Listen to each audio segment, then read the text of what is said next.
Thank you, President. Dear colleagues, the motion of censure is a constitutional instrument meant to consolidate democracy.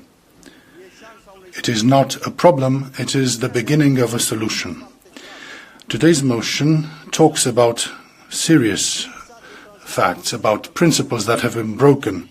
Lack of transparency, lack of respect to justice have been proven by the decision of the ECJ in the Pfizergate case, a decision that the European Commission chose not to execute. Regarding the efficiency of spending of public funds in the recovery mechanism, this has been a topic of the recent reports by the European Court of Auditors. Avoiding debate and decisions of the European Parliament is the reason why the European Parliament decided to sue the Commission, which is unique in the history of the European Union. In the last 6 years, the Commission has taken away in an abusive manner powers of the member states and ignored the European Parliament in its major decisions. Non-democratic concentration of decisions in the hands of the President of the European Commission goes against the principles of checks and balances. The decision-making process has become opaque and discretionary and raises fears of abuse and corruption.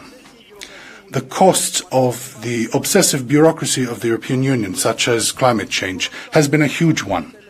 Economically speaking, small companies have failed, and risks for sovereign failure of member states of the European Parliament has increased.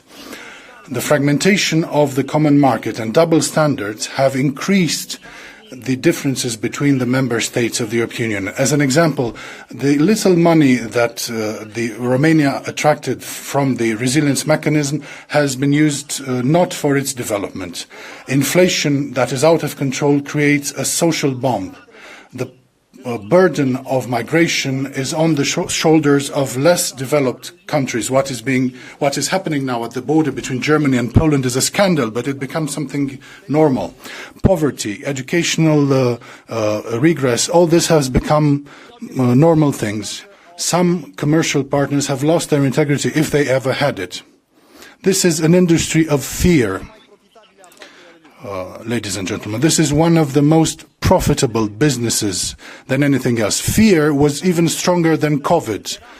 When most of us were suffering during the COVID period, some people were using that crisis in order to become rich. But it is not crises that destroy the world, but the greed of those who are trying to monetize those crises. Today's motion, dear colleagues, invites the European people to start a process of reflection. I come from a country that has had a 45-year experience of totalitarianism. I assure you that not a single citizen from the Eastern Europe ever wants to relive those times. We refuse both the Soviet or Russian or Chinese model. In spite of any problems, the voice of the people has been heard. We are here in the house of the 450 million citizens of the European Union. They asked us to clean up this house. As Churchill said, this is the beginning of an end.